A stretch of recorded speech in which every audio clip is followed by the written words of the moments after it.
So నమస్తే, welcome to యోయోటీ. ప్రస్తుతం మనం తెలంగాణ భవన్లో అయితే ఉన్నాం.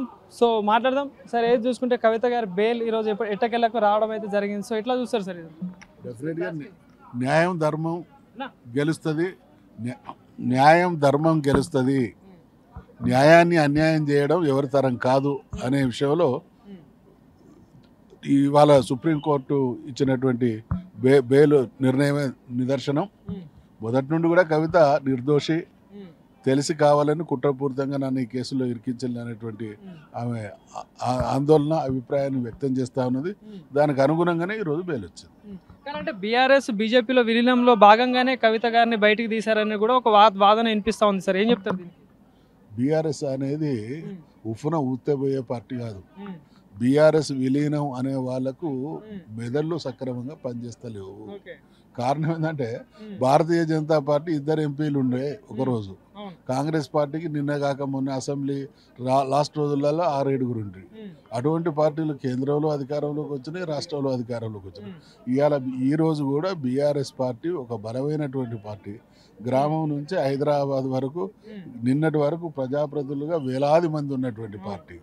ఏదో ఒకరిద్దరు నాయకులు వెళ్ళిపోయినంత మాత్రాన, ఒక ఎన్నికల్లో ఓడిపోయినంత మాత్రాన ఈ దేశంలో ఏదన్నా ఒక పార్టీ, బీఆర్ఎస్ పార్టీ రాజకీయ పార్టీ కాదు, ఉద్యమ పార్టీ. మేము ఎవరు లేనప్పుడు ఉద్యమం చేసి అధికారంలోకి వచ్చినాం.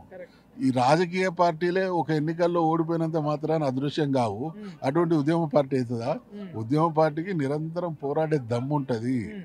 మేము ఒకరిద్దరు నాయకులు వాళ్ళ స్వార్థ ప్రయోజనాల కోసం మేము ఖచ్చితంగా తెలంగాణ ప్రజా బాహుల్యంలో ఉద్యమ పార్టీగా, అధికారంలో ఉన్నటువంటి పార్టీగా మళ్ళీ క్షేత్రంలోకి పోతాం.